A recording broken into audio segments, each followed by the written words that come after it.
आगे बढ़ते अब बात करते हैं महाकुंभ की। आपको महाकुंभ से कला और अध्यात्म के संगम की एक खूबसूरत तस्वीर दिखाते हैं। आज महाकुंभ में बॉलीवुड से अमृत स्नान के लिए आए कई बड़े चेहरे नजर आए। अभिनेता अक्षय कुमार, कैटरीना कैफ और रवीना टंडन, कैलाश खेर समेत कई कलाकार सनातन संस्कृति के महाकुंभ में आस्था की डुबकी लगाते हुए नजर आए।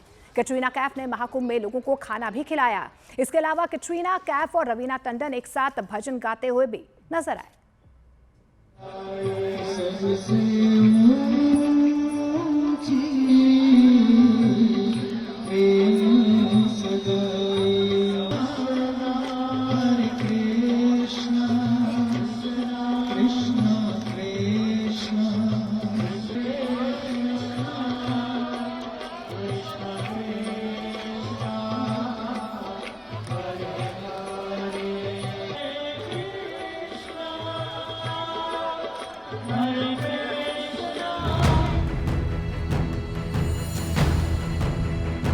जंगल राज वाले महाकुंभ को ही गाली दे रहे हैं।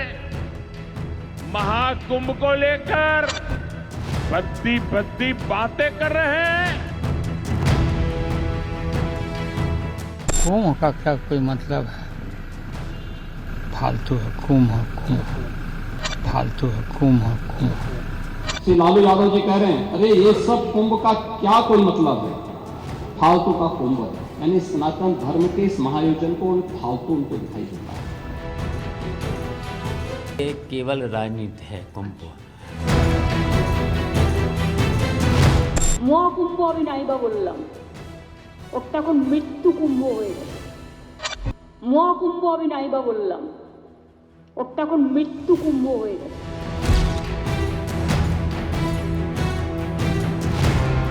अरे भाई, गंगा में डुबकी लेने से गरीबी दूर होती क्या?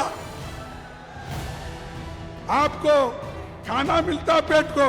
लोग जाकर हजारों रुपए खर्च करके कंपटीशन पे डुबकियां मार रहे हैं।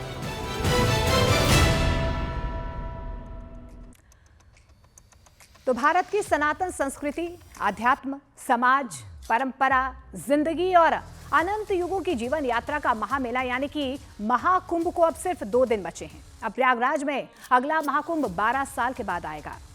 लेकिन इस बार महाकुंभ को लेकर विपक्ष ने जिस तरह की टिप्पणियां की हैं, वो इस साल के आखिरी में होने वाले बिहार चुनावों में जबरदस्त मुद्दा बनने वाला है। और ऐसा इसीलिए ही कहा जा रहा है क्योंकि आज बिहार में प्रधानमंत्री नरेंद्र मोदी ने महाकुंभ पर विपक्ष की टिप्पणियों को सनातन के अपमान से जोड़ दिया है। जी हां, प्रधानमंत्री ने कहा कि पूरे यूरोप की जितनी जनसंख्या है उससे कई ज्यादा लोग महाकुंभ में अमृत स्नान कर चुके हैं। लेकिन जंगल राज्य वाले, जी हां, जंगल राज वाले महाकुंभ को गाली दे रहे हैं, महाकुंभ के खिलाफ भद्दी भद्दी बातें कर रहे हैं और राम मंदिर से चिढ़ने वाले लोग महाकुंभ को कोसने का मौका नहीं छोड़ रहे हैं। महाकुंभ को लेकर प्रधानमंत्री नरेंद्र मोदी के निशाने पर सीधे तौर पर आरजेडी अध्यक्ष लालू प्रसाद यादव थे, जिन पर कुछ दिन पहले महाकुंभ को फालतू बताने के आरोप भी लगे थे। क्या मांग करेंगे? कुंभ में सर जिस तरह से भीड़ बढ़ रही है, अरे सब कुंभ का क्या कोई मतलब है? फालतू है कुंभ। चलो जंगल राज वाले महाकुंभ को ही गाली दे रहे हैं। महाकुंभ को लेकर भद्दी भद्दी बातें कर रहे हैं। राम मंदिर से चिढ़ने वाले लोग महाकुंभ को भी कोसने का कोई मौका नहीं छोड़ रहे हैं। मैं जानता हूं, महाकुंभ को गाली देने वाले ऐसे लोगों को बिहार कभी भी माफ नहीं करेगा। तो प्रधानमंत्री नरेंद्र मोदी ही नहीं, आज मुख्यमंत्री योगी आदित्यनाथ ने भी महाकुंभ को लेकर विपक्ष के खिलाफ ऐसी बात कही है जो जबरदस्त वायरल हो गई। योगी आदित्यनाथ ने कहा कि आस्था के महाकुंभ में जिसने जो देखना चाहा उसे वही दिखाई दिया। जिन्होंने गंदगी देखनी चाहिए उन्होंने गंदगी देखी, और जिन्होंने पुण्य और आस्था देखी उन्हें महाकुंभ की धरती पर पुण्य और आस्था ही नजर आई। महाकुंभ में जिसने जो तलाशा उसको वह मिला। गिद्धों को केवल घास मिली, सुअरों को गंदगी मिली,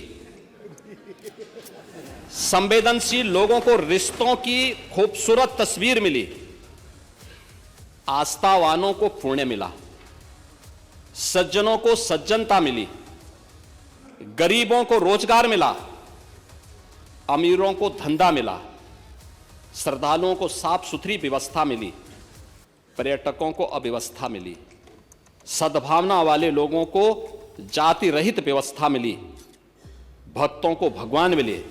मतलब सबने अपने स्वभाव और चरित्र के अनुसार चीजों को देखा है। एक ही घाट पर सभी जातीय वर्ग के तीर्थयात्री स्नानार्थी बिना किसी भेदभाव के नहाते रहे। सनातन की सुंदरता आखिर समाजवादी और वामपंथियों को कैसे नजर आएगी? तो 13 जनवरी 2025 से शुरू हुआ महाकुंभ 2 दिन के बाद यानी कि 26 फरवरी तक चलेगा और मान्यताओं के हिसाब से अब 144 साल के बाद अगला महाकुंभ 2196 में प्रयागराज में लगेगा। इसीलिए आस्था के इस महामेले का एहसास करने के लिए अब तक 60 करोड़ से ज्यादा लोग अमृत स्नान कर चुके हैं। जी हां, 60 करोड़ से ज्यादा लोग, और आने वाले 2 दिनों में लाखों लोगों के कुंभ आने की संभावना भी है।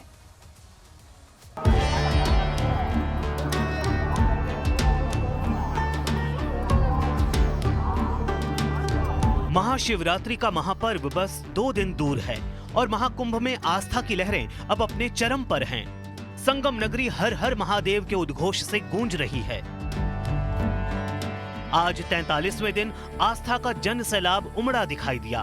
13 जनवरी से अब तक 62 करोड़ से ज्यादा श्रद्धालु आस्था की डुबकी लगा चुके हैं। प्रयागराज महाकुंभ में अब तक 62 करोड़ श्रद्धालु आ चुके हैं।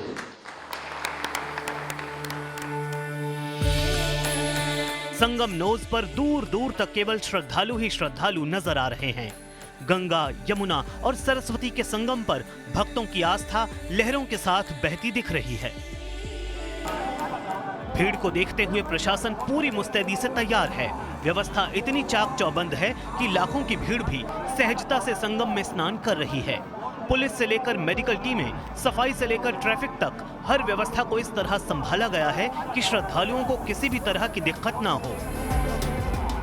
आगामी जो शिवरात्रि का पर्व है उसके दृष्टिगत पूरी व्यवस्थाएं पुलिस डिप्लॉयमेंट किया जा रहा है। शिवालय और घाट दोनों जगह हम लोग पुलिस डिप्लॉयमेंट कर रहे हैं और प्रयास रहेगा कि कहीं पे भी कोई ट्रैफिक जाम ना हो कुंभ मेला क्षेत्र में, और सारी व्यवस्थाएं सुगम चलें और सारे स्नानार्थी कुशलता के साथ अपने गंतव्य पर पहुंचें।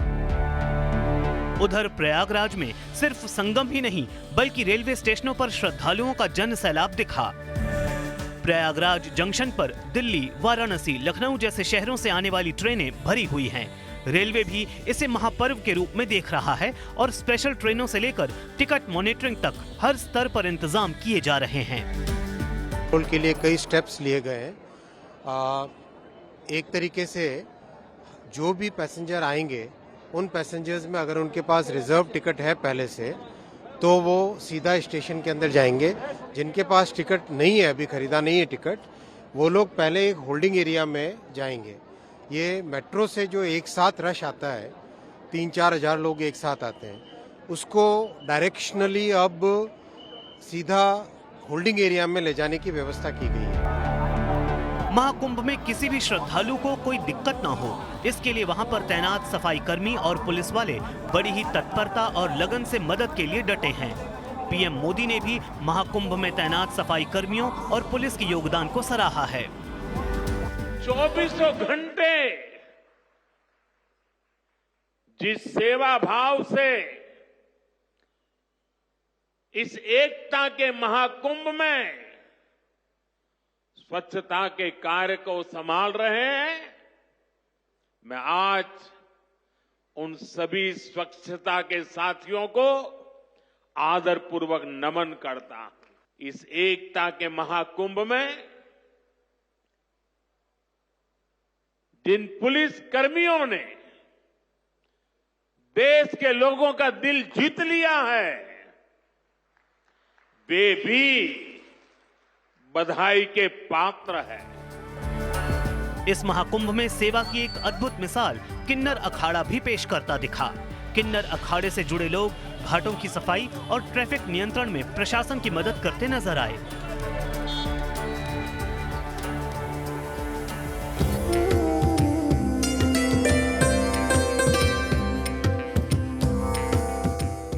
जिस महाकुंभ की चर्चा पूरी दुनिया में हो रही है, उस महाकुंभ को लेकर सियासी आरोप प्रत्यारोप भी लगातार जोर पकड़े हुए हैं। और अब बात करते हैं संभल की। संभल कांड के मास्टरमाइंड सारिक साठा की। आपको अपराध की दुनिया की वो सनसनीखेज कहानी दिखाते हैं जो देश की राजधानी दिल्ली से दुबई तक और दुबई से पाकिस्तान तक सुरक्षा एजेंसियों के लिए चुनौती बनी हुई है।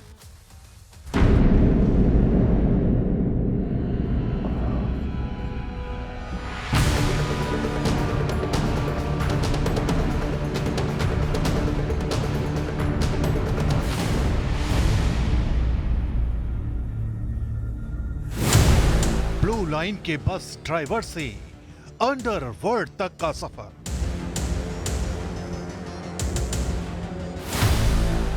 कार चोरी से आईएसआई एजेंट बनने की खौफनाक कहानी,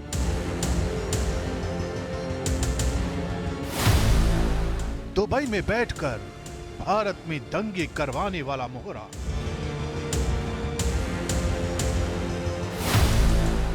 सुरक्षा एजेंसियों के निशाने पर दुबई का सबसे बड़ा अपराधी, कैसे डी कंपनी और आईएसआई ने बनाया सारिक साठा को मोहरा।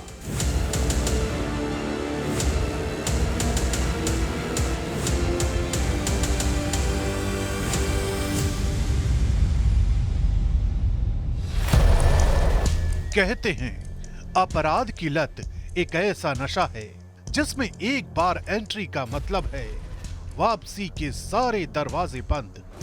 ये कहानी है ब्लू लाइन के उस बस ड्राइवर की जिसकी छोटी मोटी वारदातों ने उसे आईएसआई और डी कंपनी का चहेता बना दिया।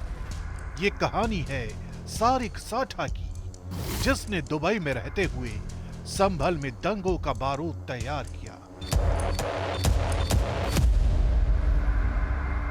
साल 1996 में सारिक साठा दिल्ली आकर आजादपुर में स्थित रंधावा ट्रांसपोर्ट से जुड़ता है और उसके बाद वो जहांगीरपुरी से कनॉट प्लेस के बीच चलने वाली ब्लू लाइन बस में बतौर ड्राइवर काम करना शुरू करता है।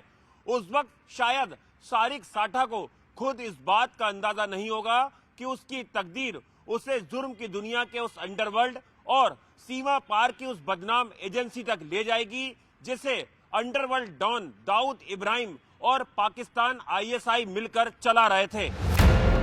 24 नवंबर 2024 संभल की शाही जामा मस्जिद में सर्वे के दौरान भड़की हिंसा भुलाए नहीं भूलती। इसी हिंसा की जांच के दौरान देश की सुरक्षा एजेंसियों के सामने सारिक साठा का नाम आया था। सुरक्षा एजेंसियों को पता चला कि संभल कांड में दहशत की पटकथा को लिखने वाला कोई और नहीं बल्कि सारिक साठा ही है। लेकिन ये सब कुछ कैसे हुआ? कैसे एक मामूली बस ड्राइवर अपराध के इंटरनेशनल नेटवर्क का अहम किरदार बन गया? ये सब कुछ सुनने के बाद किसी के भी होश फाख्ता हो सकते हैं। ये साल 1996 था। जगह थी दिल्ली, जहां आजादपुर में रंधावा ट्रांसपोर्ट पर सारिक ने ड्राइवर के रूप में काम करना शुरू किया था। वो जहांगीरपुरी से रीगल सिनेमा और कनॉट प्लेस के बीच चलने वाली रूट नंबर 19 की ब्लू लाइन बस का ड्राइवर था। 1997 से साल 2000 तक सारिक साठा ग्रेटर कैलाश से चलने वाली एक सुरक्षा एजेंसी में फील्ड अधिकारी के तौर पर भी काम कर चुका था। इसके अलावा जहांगीरपुरी से छपने वाले एक साप्ताहिक समाचार पत्र में ट्रेनी प्रेस रिपोर्टर भी रह चुका था। ये सारे काम करते करते सारिक दिल्ली की भौगोलिक स्थिति को बेहतर तरीके से समझने लगा था। इसी दौरान उसने जिंदगी के गियर को बदल लिया और फील्ड ड्यूटी के दौरान उन जगहों की पहचान करने लगा जहां से वाहनों को आसानी से चुराया जा सके। धीरे धीरे सारिक ने अपने नेटवर्क में मेरठ और संभल के कई लोगों को भर्ती कर लिया। इस दौरान सारिक की पहचान कार चोरी, हथियारों की खरीद फरोख्त और जाली नोटों का कारोबार करने वाले उस अपराधी के रूप में होने लगी जो दिल्ली एनसीआर में मोस्ट वांटेड था।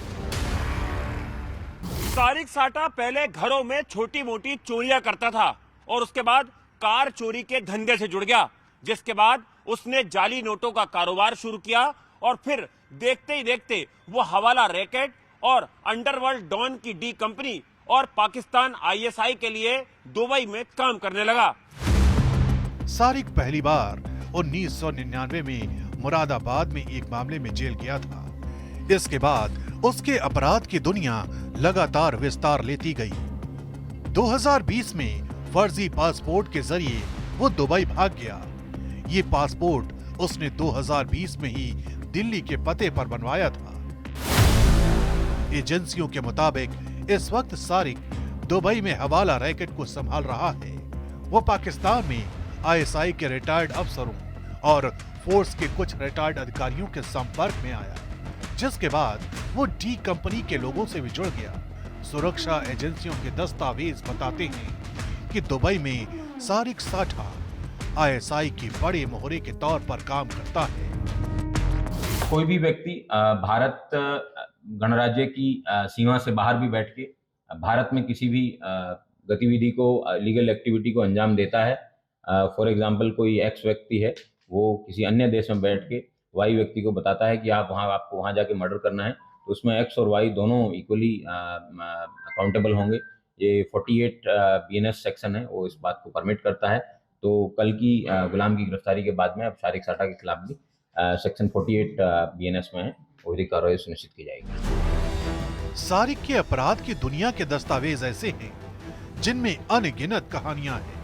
वो कहानियां जो ये बताती हैं कि कैसे दिल्ली एनसीआर में अपराध का नेटवर्क चलाने वाला आईएसआई और डी कंपनी के नक्शे कदम पर चलने लगा। लेकिन सारिक साठा ने अपने अपराध की जड़ों को इंटरनेशनल क्राइम की दुनिया में कैसे फैलाया, ये समझने के लिए आपको ये कहानी भी देखनी होगी।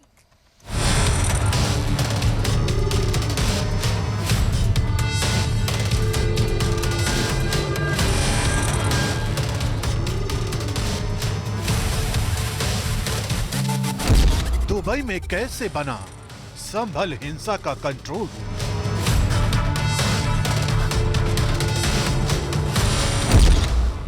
कैसे तैयार हुआ संभल हिंसा का नक्शा।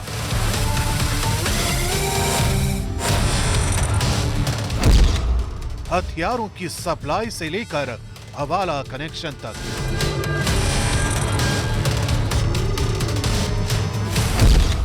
सारिक साठा की शैतानी दुनिया।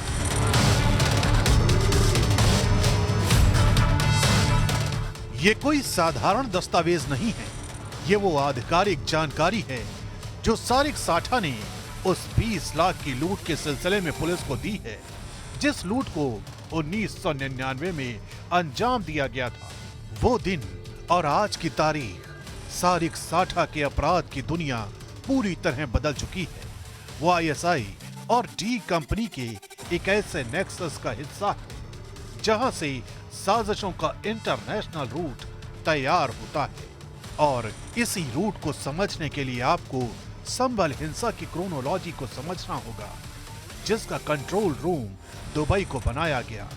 न्यूज 18 इंडिया के पास संभल हिंसा में गिरफ्तार आरोपी गुलाम शाह की इंटेरोगेशन डिटेल्स की कॉपी मौजूद है, जिसमें संभल हिंसा से ठीक एक दिन पहले का पूरा सच दर्ज है।